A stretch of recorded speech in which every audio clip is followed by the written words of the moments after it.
So fine with the council. We have one introduction we'd like to make, and a very short, I think it's a 2-minute video that's dealing with bullying. The introduction is, as you're aware, this past year we had the Norfolk Emerging Leaders, where Janet Williams did a very good job of pulling together a number of interns, and they did a series of projects. We actually had 22 municipal interns. And I'm proud to say today, out of a batch of about 250 interns, applicants, we had 22, and there were 4 of them that were had finished college, whether it was undergraduate or graduate school, and we were able to place all 4 in jobs with the city, 2 being fellows and another 2 being research analysts. They're actually here today. We have Anil, Chris, Bryce, and Terrell.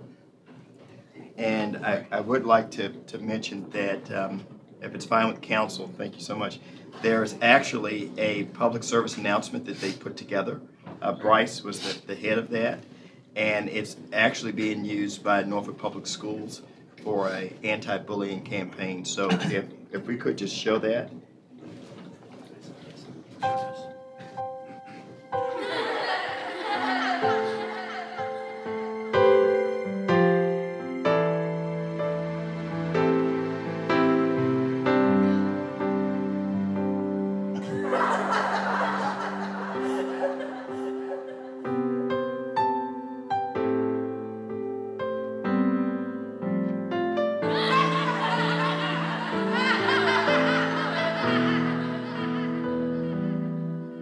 Bullying has long-lasting effects on children of all ages, and yet 85% of bullying cases see no adult intervention. If you're being bullied, tell somebody you trust. If you see bullying, don't be a bystander. It's up to all of us to stand up, stand strong, and stand together for a healthier Norfolk. Wow. That was really good. And so in terms of just talent, you know, these again are 22 individuals who started off with a 6 to 8 week program with the city. They produced this in collaboration with the police department, the school system. It's going to be used throughout the school system. I'm trying to get one more PSA with them dealing with sharing the road with bicycles. But the concept is that we have a great deal of talent in the city, and it's good to see that these individuals can continue to work with the system. So we thank you for that. Can we get a PSA on not texting and driving? We'll do it all.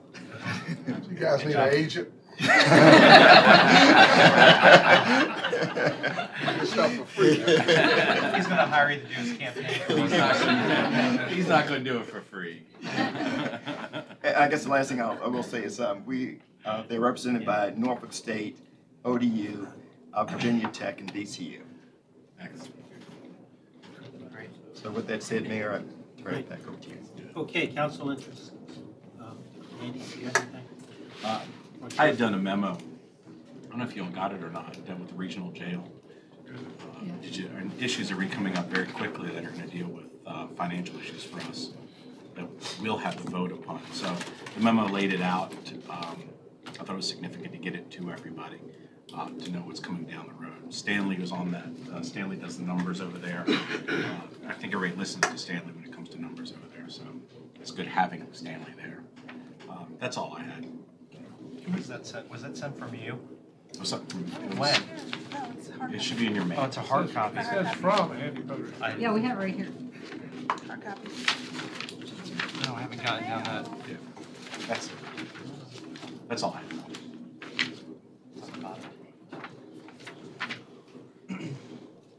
Okay. One quick thing.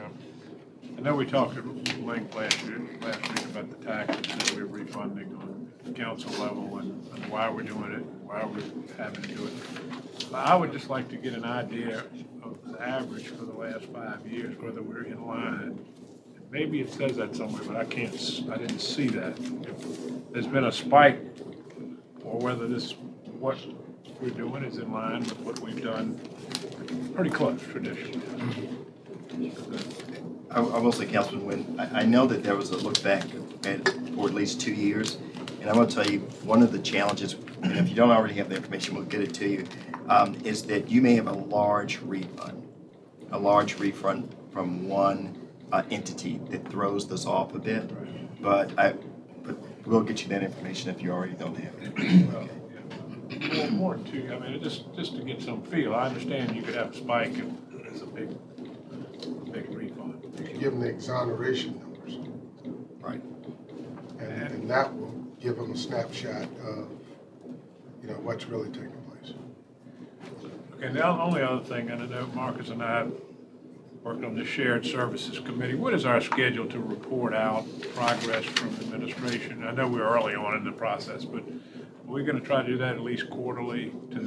Yes, we will. I believe there's another scheduled meeting in September, and what the 3 localities have done, we call it the low-hanging fruit. We have each selected one item on the list. I was at that meeting. I guess no, I think. Right. But I think that we ought to report quarterly or semi-annually to council as to these are things we've done and these are our savings. Right. And, just to keep it active and keep it moving ahead. Sure. So just let me know when you think what's a suitable interval of time where we can, 10, 15 minutes discuss it. Okay, that's all I have now. Just quickly, in preparation for the retreat, I hope that we'll be hearing about plans for that and agendas. I was anxious for us to have a discussion about the Arts District. I understand Andy has done that, so I'm hoping we'll have some time and presentation and maybe some preliminary information I think would be helpful for us too if we could get any information you might have.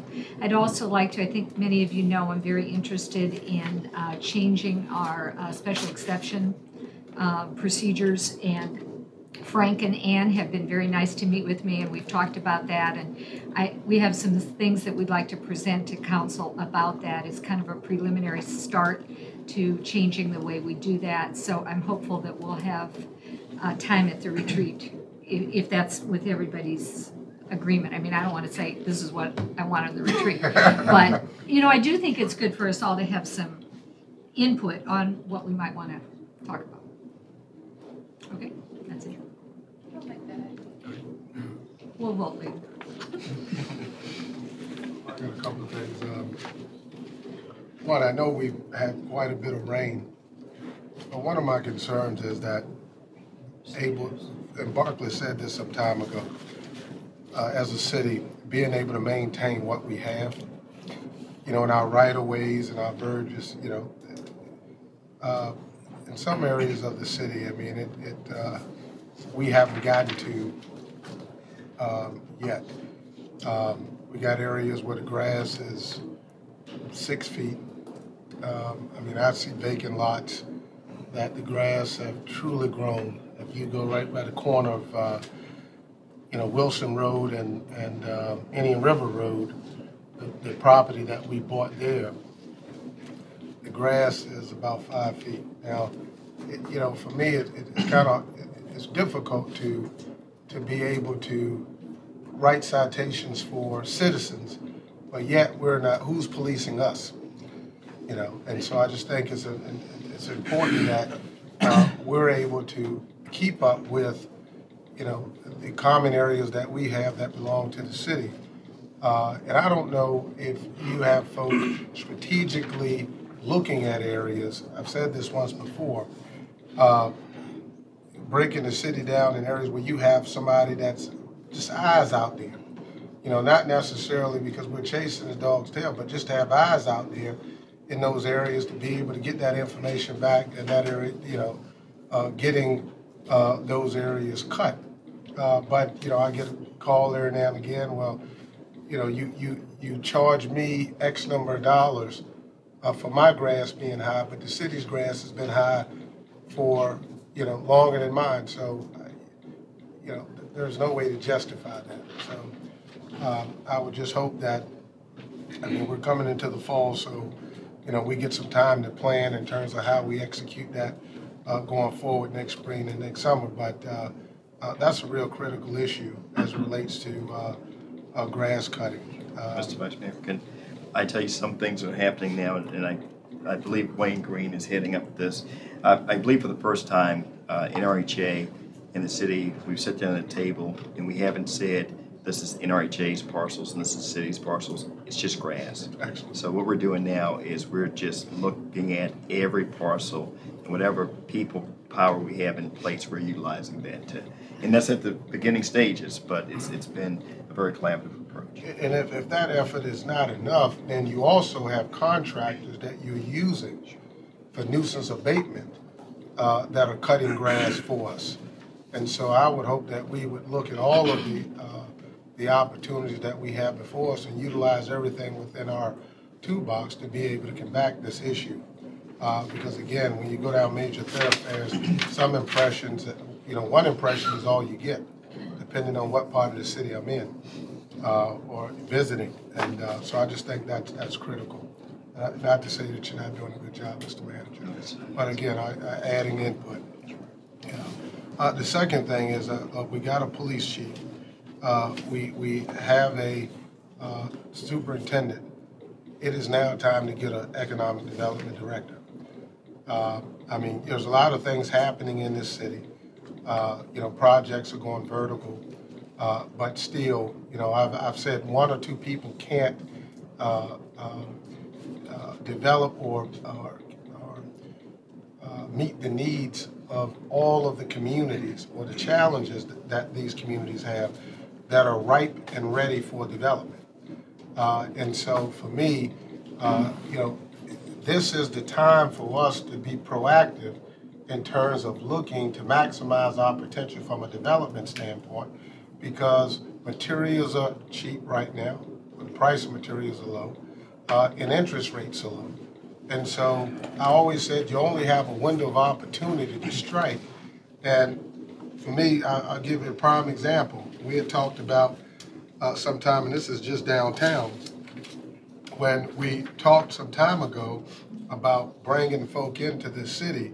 One of the things that I had talked about is when we talked about closing Granby Street and, having this party, I thought that we were going to go out and get, all of these corporate entities, all of these guys that work for the lawyers, the agents that work for, or the district representatives for these different corporations, whether it be national chains or mom and pops, and invite these people in and be able to allow them to look at what we have to offer downtown, in and around downtown. I thought that was going to be one of the efforts.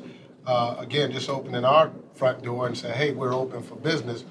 Look at what we have, looking at ways that we can incentivize businesses that we want here, and bringing those types of entities, us driving the train instead of folk coming to us and say, well, I don't think it'll work, because we're not in a position or we're not ready to be able to incentivize the types of businesses that the citizens feel that are important, whether it be their community or whether it be for downtown. And so for me, I just think it's time for us to, move forward and look at how we, again, bring that to fruition. We can't develop one community at a time. We need to be developing this city simultaneously. And so that's critical and that's important to me. Some other information I'll get to Frank Duke as it relates to boarding houses that have been identified. And I know the police have been doing a good job, but again, in terms of executing and being able to eliminate those, has to come from his part of the city's influence. So that's all I had. Angela. The only thing that I have is I'd like for the council to give direction to NRHA to proceed with moving forward on the necessary steps to acquire the implementation grant that's available for the Tidewater Garden St. Paul's Quadrant project. They're kind of in limbo, waiting for us to tell them to move forward. And I know we've got the planning grant, but from what I understand, they're needing some direction from us. the grants are sparse, few and far between. So I would at least like us, we don't apply, we're not even in the running. So I'd like us to give them permission to just, or give them direction to move forward with that effort. They're going to have a presentation tonight. Great.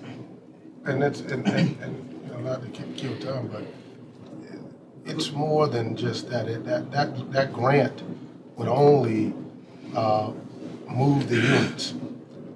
But that grant is nowhere near the amount of money that is needed to do the infrastructure work and then to add to the overall formula as it relates to creating critical mass to be able to develop the type of mixed income community that you're trying to do. So that planning grant, you could actually apply for it, but if you get it, then and you don't have the other monies to be able to do those things that you need to do, then you're going to lose that money.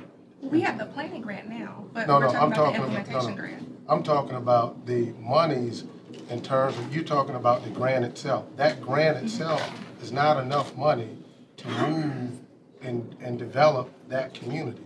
And so you need, if you do that, that's why I said I hope they give I'm glad they're giving the presentation so you can understand the monies that's associated with that. Because there's nothing worse than having to give a grant back to HUD. Right. Because you're not in a position to be able to move on it. So I would hope that you guys are going to give that. You going to speak to that? Okay, I'm sorry. Sorry. Yeah, just I wanted to recognize 3 departments, and it's really nice to be in this position and know that there's staff that is responding very quickly to constituents' concerns and getting the feedback back, but particularly Public Works and the work that they're doing, the amount of concerns that have come in just from me this summer that I forwarded and the response that I get back from constituents, whether it's utilities or traffic issues, has been tremendous. And even if it's not an answer that a constituent wanted, they were still happy that they got a response back. Same thing with Parks and Recreation and maintaining properties. I realized we've had rain. Yesterday I was driving by Norview High School and it was pouring down rain, and our guys were out there cutting the grass, getting the school ready, getting ready for the school start. And I don't think people realize that these guys are out there and that, you know, the days has been rain, sun, and they're trying to get a job done. And so you know, I have tremendous respect. I saw them out at Granby working, and they're just doing an awesome job. And I got some really great feedback from on economic development and Chuck's work. And I've noticed a change since I've been on council with the feedback and communication from economic development.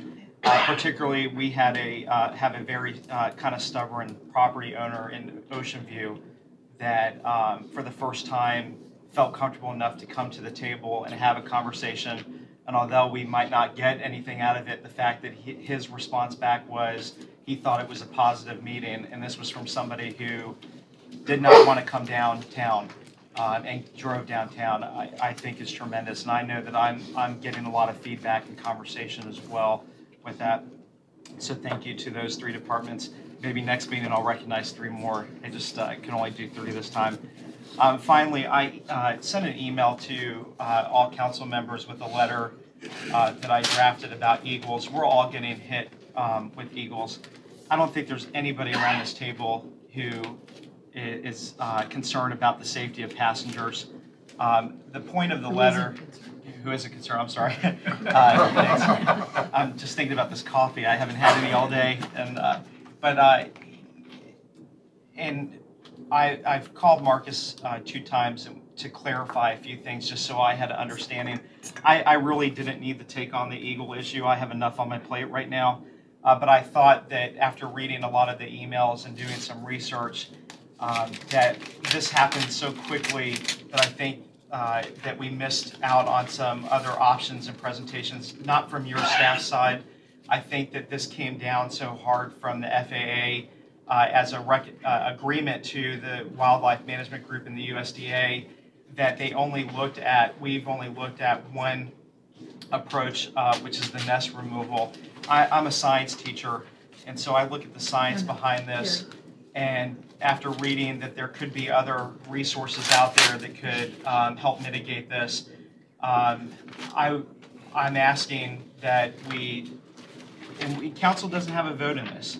We never took a vote on it, but we unintentionally got involved in this, and people have blamed us, for this happening. And that's just the nature of government. But, in conversations with various people that, if Wayne Shank and the Airport Authority were to possibly take a step back and go back and look at some of the other options that are out there, I think that the Eagle enthusiasts, the people that we've gotten a few crazy emails, but generally if you read them, they understand the safety concerns as well. They're just asking us to look at some of the other options that are out there, and they want to be part of the solution too. They're not beating us down. There are a few people that have sent some nasty emails, but the majority of them actually understand this concern. In fact, some of them will agree that the nest might be a little bit too close, but they just want to be part of the solution with this. And so the letter is, since council can't formally take a vote, if there are council members who read it and agree with it, and I'm not trying to undermine you, Marcus, or, add anything to the agenda. I just am asking if anybody would like to join in and just ask them to relook at it before they do this. There's a lot of data, a lot of facts out there, how the female eagle got killed, there's so many different things, but when it comes back down to it, I'm looking at the science of it, and are we being good stewards of the taxpayers' dollars? Because many scientists will agree with me on this, that it's not going to work. We're going to spend all this money, not us, the airport, which they're kind of us, are going to spend all this money trying to take these nests away, and the eagles are just going to relocate somewhere else. Somebody called me today and said, did you know that the permit extends out 3 to 4 miles, which will put this on the amphibious base in the city of Virginia Beach? Do we communicate with those entities to find out if, we can go on their property, or if this happens? I just think that we're going too fast at it, and I think it was because of the pressure the airport wanted to act. I asked Bernard about liability on this. I don't know, Bernard, if you want to weigh in, but the fact is that if God forbid there was an incident that, anybody could be listed as a defendant, in this, but we already have dispersal methods in place that we're doing. And the other side of it too, which I put that in here, that you take the eagles away, they're the biggest predator out there for some of the other birds that actually have caused more problems. I went back, I have a book that I went through and looked at all the bird strikes, and it's not just birds, it's foxes, it's rabbits, it's other things from Norfolk International Airport, and it's amazing to see what small percentage the eagles are when it comes to the instances that happen there. And there are some resources out there that can be looked at that can prevent all of that without removing the nest. And so that's just where I'm coming from this. It's, we're going to have some speakers tonight. I think they're generally going to take a positive approach to this. They just want to be involved and help with this, finding a positive solution to this. I think the Norfolk Botanical Board, which has not taken a formal position on this, I talked with the chair today. They want to be involved in this as well. They just want to be able to make sure that we're making the right and best decision. And if at the end it is removing the nest, and that's after we've vetted everything and looked at it, then that's the appropriate thing to do. Can I just say a couple of things here, first of all? I appreciate Tommy's passion for this, and there are a lot of folks who, everybody around here is concerned about these eagles. Nothing that we would anticipate doing would do any harm that I'm aware of to the eagles. It would just, in fact, try to get them out of harm's way. Tommy said we were sort of unintentionally drawn into this.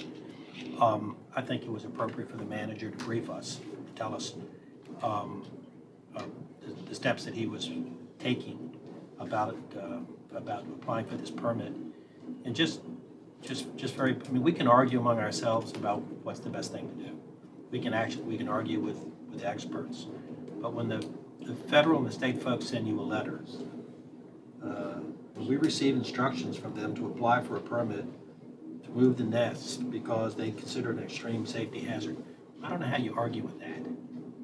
I mean, with the people who were charged, the folks who are apparently the authorities, they may be, we may take issue with a lot of stuff that they say or do or don't do, but when when they say that it's an extreme safety hazard, and I think that's the quote. And then, and the other thing is, I think Marcus and his folks have been looking at this for well over a year now. They've had numerous meetings, and we weren't asked to vote. We didn't vote. It was clear that the consensus of the council was supportive of the manager. The paper reported that way. I don't know that there's anything else to say. I appreciate Tommy's, bringing it back to us again. But Marcus, do you want to? Well, and can I just clarify one thing too? It's the FAA and the USDA have agreed for a permit to continue dispersal, not nest removal. That's just one of the ways of dispersal. And so, okay, I stand corrected. Am I correct in saying that? I mean, that's the permit is to shoot, the air guns at them, and I didn't read the letter. Right, but I think that there's other measures that other airports have taken, whether it's the Merlin system or, there's other things out there. I think that it gives us the option to be able to continue doing some of the dispersal that they're doing, but also the nest removal if that's an option. Yeah, well, they did specify the removal of the nest, and so what I'll do is just do a couple of quotes from the letters that were sent to me. But one of the things that's important, and believe you me, removing the eagles, if there was another way of doing it, I'm all for it. That can still ensure safety, and as I mentioned last week, one of the issues is I'm convinced that even if we look at history and what has been occurring at different airports, I'm not sure that there's anything out there that is 100% foolproof, even if there are some mechanisms out there now that have been in place for, let's say, a short period of time.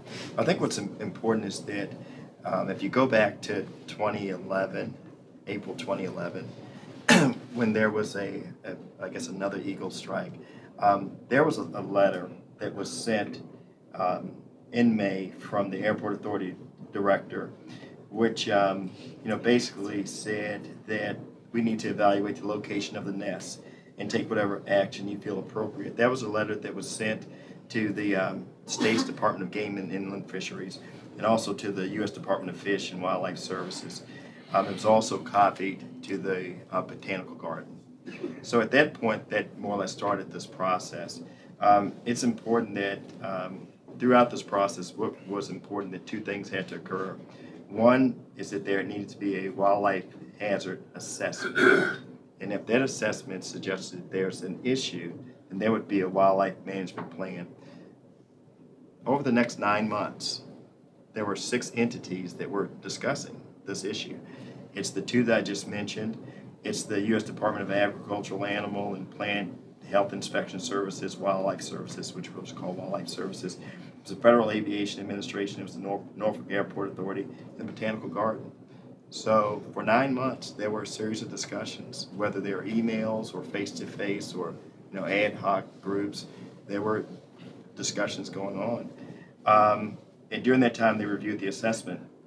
The letter that I received in February, some of the, after the assessment was concluded, the language was, quote, bald eagles were identified as an extremely high hazard risk to aviation safety at the Norfolk International Airport. They also said that the Wildlife Safety Services, remains firm on its position that the nest at the garden poses a significant threat to aviation safety. There was a specific ask of the city, and the ask was, and quote, we strongly recommend that the city of Norfolk move forward by requesting the appropriate permit to enable the removal of the bald eagle nests at the Norfolk Botanical Garden as outlined in the airport's wildlife hazard management plan and requested by the airport in correspondence to the garden in November 2011. The continued presence of the nest there is a liability and possesses a significant risk to public safety and to the safety of the eagles, end of quote. That was, again, signed by Game and Inland Fishery, that's the state entity, the U.S. Department of Fish and Wildlife Services, and the U.S. Department of Wildlife Services. Then on July 24th, I get a letter from this very similar forum, the FAA. And their ask is, and quote, the presence of bald eagles at ORF represents a significant threat to flight safety, we recommend that the City of Norfolk request the appropriate permits to enable the removal of the bald eagle nest at the Norfolk Botanical Garden, end of quote. So all in all, you get these 6 different entities that have been working together over the course of 9 months. And I'm not saying they're meeting weekly, but clearly there's correspondence back and forth. And so when this, came to me, I didn't, it seemed more like the what were we supposed to do? And the ask was to request a permit, and that's what we've done. Now the how is not that simple in terms of how do you make sure that there's discussions and everybody is around the table, making sure that we really put our thinking caps on how this can work. But to me, if we did not apply for the permit, and that was the ask, I found it very difficult not to take that next step and follow through with the ask. And I understand that. I think that that's fine. It once again goes back to the science. If the only thing that the USDA and Wildlife Management presented to the FAA was the nest removal, then that's the only thing that ever trickled its way back down to your office was nest removal without looking at any other types of mediation or remediation, whatever you want to call it, that are out there, because that's what the Wildlife Management Group does. That's how they mitigate things, but there are other things that were out there, and so that's where the concern came from. And I think there were some people at the table in the Norfolk Botanical Gardens. They were at those meetings, but from what I was told, they felt like that they didn't have a voice at those meetings, that their opinion was not, it didn't matter. The decision was already made. So I'm just going to leave it at that. But there are people will speak tonight, and there's an online petition of 2,700 people, not just in Norfolk, people that were planning on coming here in April, making plans, and economic development part of it, side of it too. The dollars that come in. I think the impact on the botanical gardens on this. If there were other options out there, I just hope that the Airport Authority Board and the Norfolk Botanical Gardens boards, which we appoint, would have taken a formal vote on this and not just left it with a director telling you that this is what they said. I would have hoped that they would have voted on it, and apparently that didn't happen. Let me ask one question about this liability. Having been directed, it seems pretty straightforward. You mentioned we can be sued for anything. Byron, can you elaborate whether there is significant potential for liability or there is not if we don't follow the mandate? Because this is a big concern of mine. I would say that there is. That if an eagle caused the death of passengers, the lawyers representing the estates of those passengers would name the owner of the property where the nests were maintained, and one of their possible causes of action would be the maintenance of a nuisance or something like that. And so that this airport precedes the eagle's nest, and the Botanical Gardens has caused the nest to be there after that. And these experts are saying that its creation presents a risk to the life of the passengers that fly. So if that unlikely event that nobody wanted to happen happened, I don't think there's a plaintiff's lawyer worth his salt who would not include the defendant as a city as the owner of the property from whence the eagles flew into the plane. Do you think they would have a legitimate? It would be a serious lawsuit, yes. What about a goose? If a goose caused it, I'm just well, playing the devil's advocate. If geese were the same risk, hate those Mises to pieces. If it was of the same risk and the Botanical Gardens did the same cultivation after the fact, yes, that you'd have the same similar exposure. But I understand if we've rounded up, they've rounded up the geese. Right, but they do the same types of dispersals got rid of them. Yeah, they do the same type of dispersals for all the birds. I guess that's what the eagle enthusiasts are arguing, is that there's no greater percentage of threat with the eagles than the other birds. And so. Look, I'd like to cut this off. I mean, Tommy's, he said that's the end of it, but it's more than just the legal. It's the question of what's the right thing to do. I mean, it isn't just a question, could you get sued, in my opinion. It's, well, it is and it isn't, but I mean, what is the right thing to do when you've been told some experts in the field think that you've got words like extremely high, and you got hazard. I don't know what else you do, but try to get rid of the hazard. And that's. I mean, some people up here have to bite that stuff off, and that's what you do. Okay. All right. All right. Thank you, Tom. Yeah, thank you. All right. Mr. Manager, bikes on sidewalks. For timing, Mayor, we'd like to move one up. Stanhope. Okay.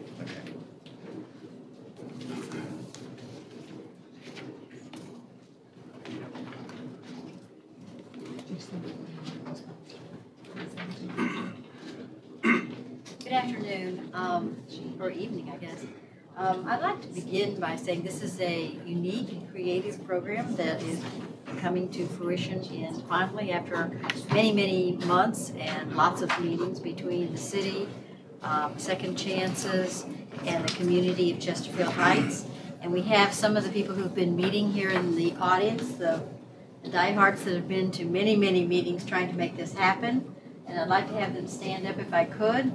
We have Cheryl Sumner, and I don't think Phoenix didn't make it yet, right?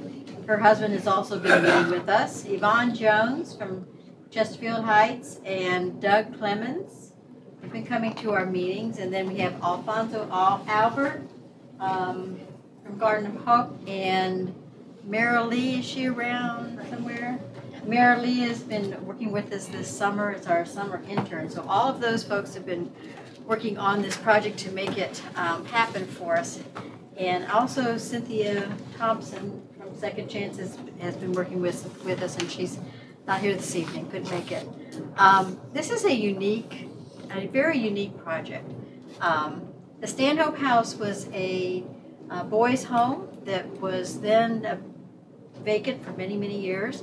And decided to make it into something that would be good for the community and sort of grow the community in a couple of different ways. The mission was put together by the Chesterfield Heights group. This is the mission after working through and looking at what we'd like to accomplish. I'm going to read it. A community partnering together for life-changing initiatives. This partnership will promote education, mentoring programs, healthcare and recovery, geared towards all, and we emphasize all, residents.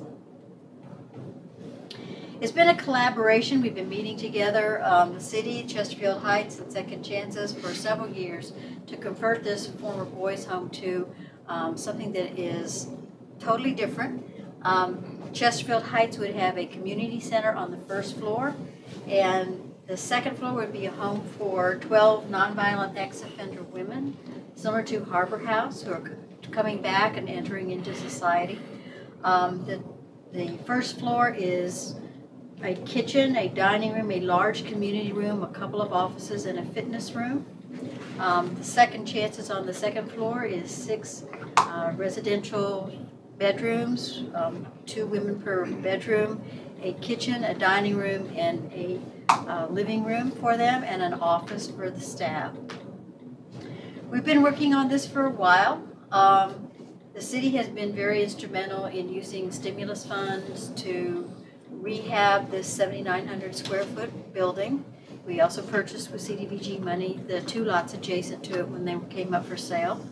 And we will continue. We're providing utility and maintenance costs to the building now, and we'll do that through this next year.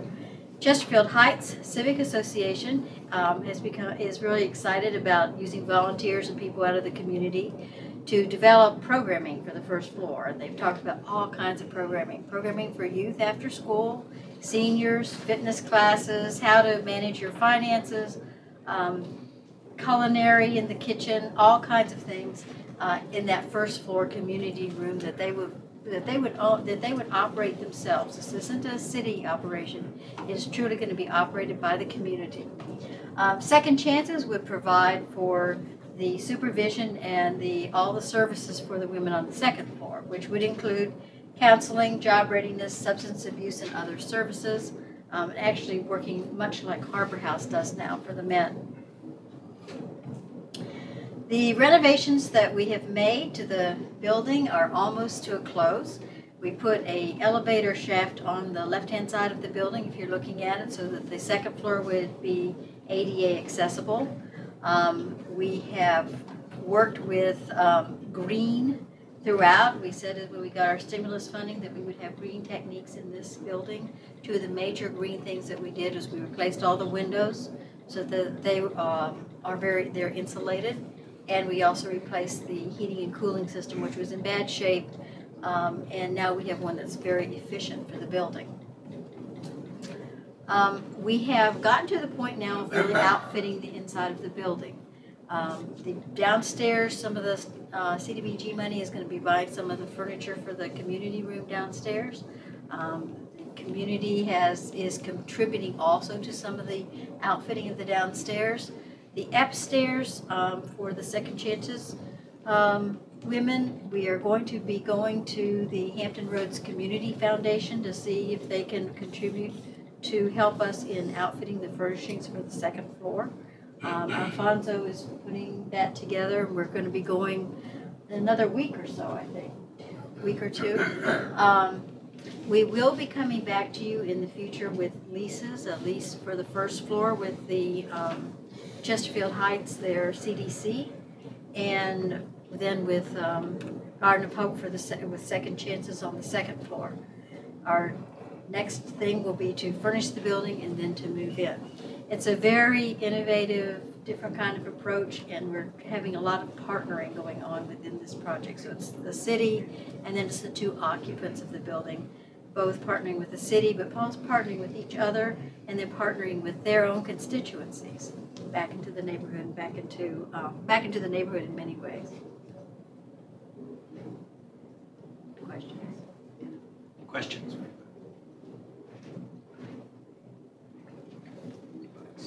And the reason Ann brought it tonight, because at some point council will be voting on the lease. So we own the property. Yes. We own the property, we own the property. Sidebar. But what is do you know what the ask is for the community foundation? Have you got a number yet? It's around 100,000. We're working through the, we need to buy the appliances for the kitchen for the first floor and for the second floor. And then all the furnishings for the second floor. So it's somewhere around 100,000 is what the estimate is at this point in time. May I make a suggestion on the appliances? Sure. Home Depot and Lowe's both have foundations that donate appliances and also other building materials, as well as they have contractors that donate labor too. Okay. And East Coast Appliances, if you can't get them donated, they have a great scratch and dent. Okay, excellent. We this was just paid advertisement. No paid advertisement. We got sponsorships for our council meetings now. Right, thank you. Cover this. That's good. Yes, an idea. You know, well, there's a way to go to that community foundation. We can talk later to get a good result. Those guys have to get prepped. There you go.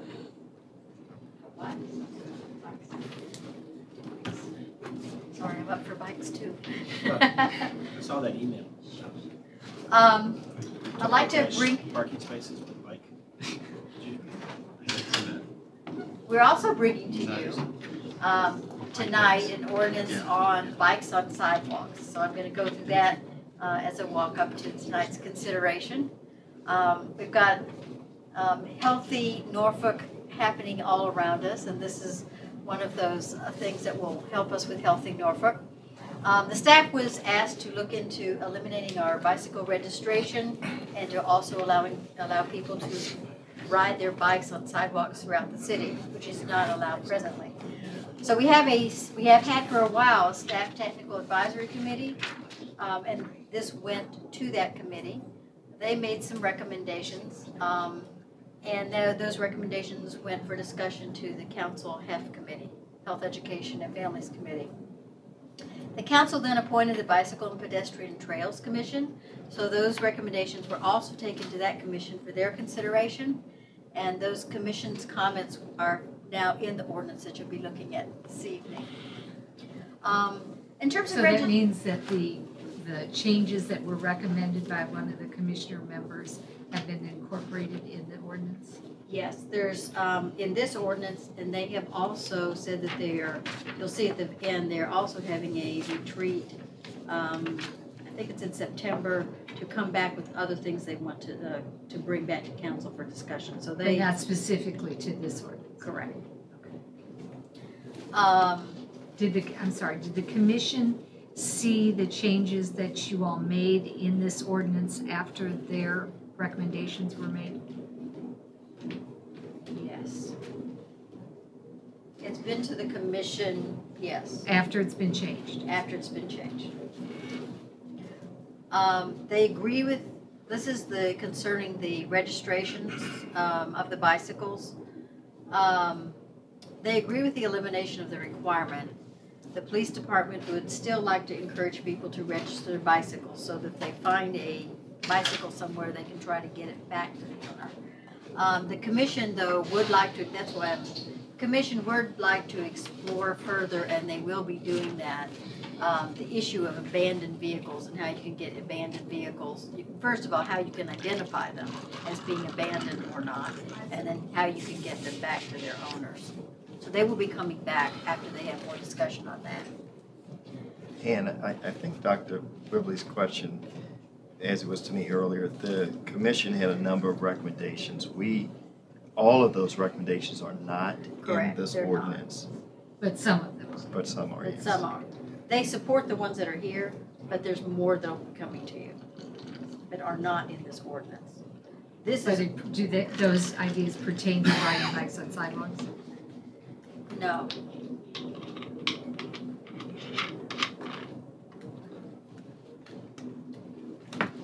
Is that sufficient? I mean, are you?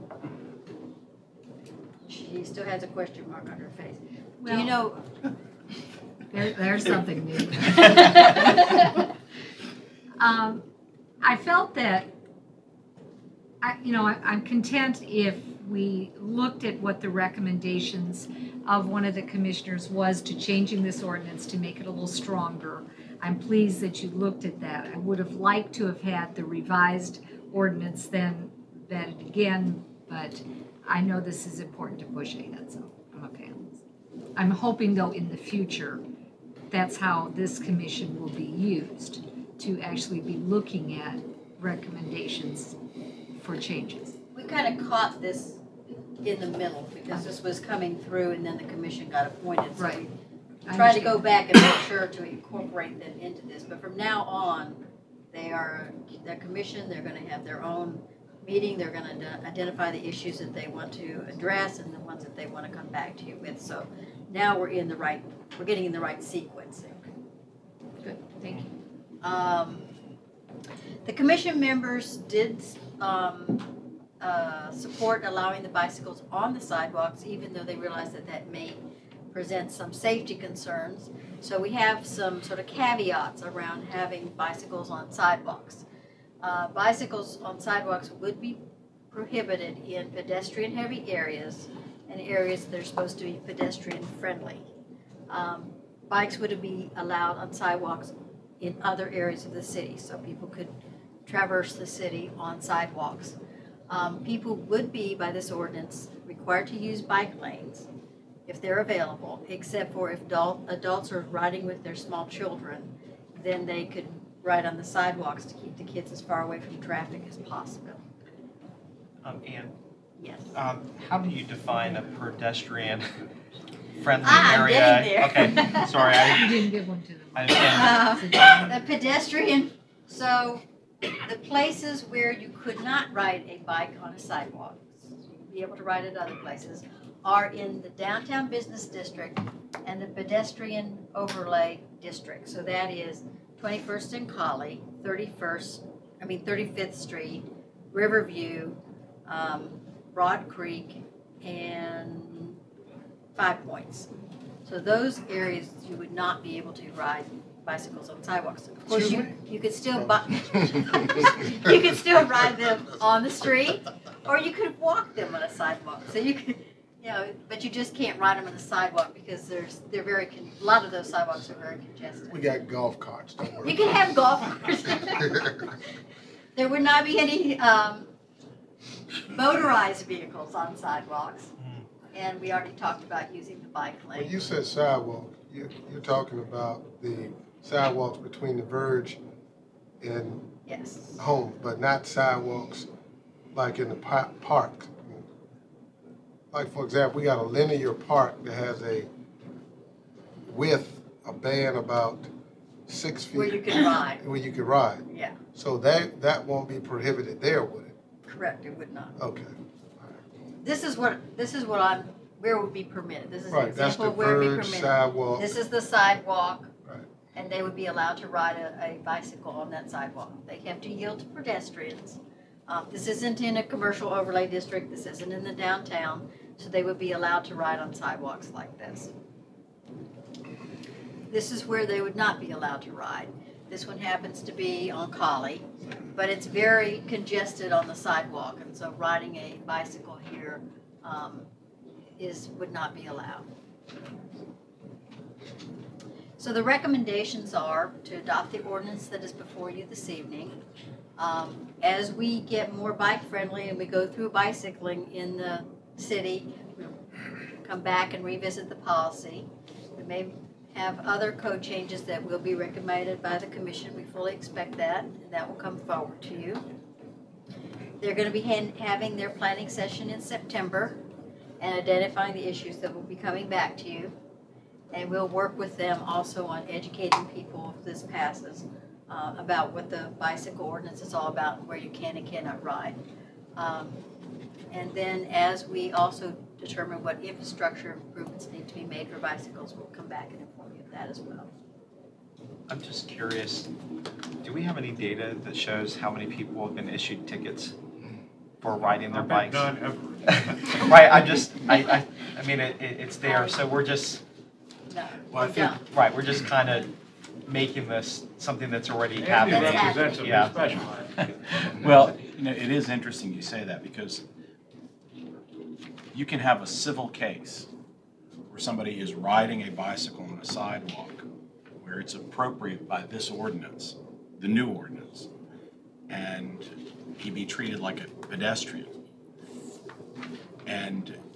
But currently, if somebody is riding on the sidewalk, comes down off the sidewalk, he's treated differently because he's not allowed to ride the bike on the sidewalk, and that could be considered negligence.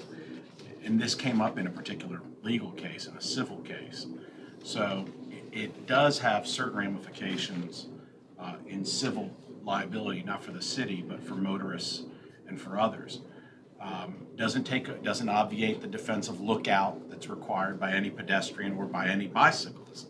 But I can tell you that, the statute saying you can't ride, it's unlawful, that person cannot recover. I can also tell you that officers, even though they may not issue a summons, will direct individuals off the sidewalk. And so, even though they may not issue the summons to that individual, it does place them back on the city street, which is at times extremely dangerous. It does have certain ramifications, whether it be the individual, the civil liability side of it when it comes to auto policies, again, not obviating defenses, and the issue of having an officer even having to deal with it. So, Are we coming out with some public relations? How are we gonna let people know this? Are you gonna sign the areas that are not, area you can Yes, ride unless we're- it's signed to say no sidewalks? we got 4 interns over there. The staff's going to work with the commission and, yes. We're now employees. Marcus, we're gonna run out of time. Sure. We're good. Is there a clause anywhere in there, if there's a special event happening where there's a sidewalk, where there are pedestrians, that bikes can't be on it? Okay. Sounds like we need to get you. But maybe that's something we need to come back with. No, I was happy. Go to Twisted. Ken, we're gonna run out of time here, and the attorney needs to talk to us in closed session. The Choice Neighborhood update, I'm sorry it came down to this, but can we hold that to our next meeting? I mean,